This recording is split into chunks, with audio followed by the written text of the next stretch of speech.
আজকে তোমাদের নর্মাল গোল ব্লাউজ কাটা শেখাবো, অনলি ব্যাকটা।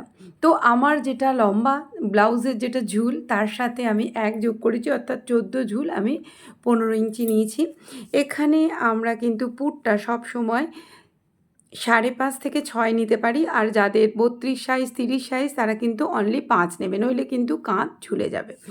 এখানে আমরা বগলের লম্বা নেব 6 থেকে 6.5, আর এই পোর্শনটা নেব আমরা যেটা চেস্ট তার 4 ভাগের 1 ভাগ, আর এটা নেব যেটা আমাদের কোমর তার 4 ভাগের 1 ভাগ।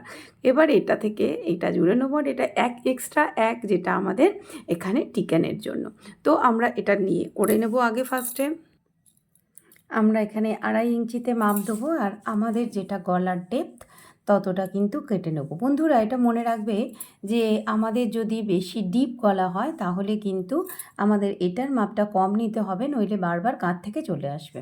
তো আমার এখানে 10.5 গলা, 10.5 গলায় দাগ দিয়ে নিলাম।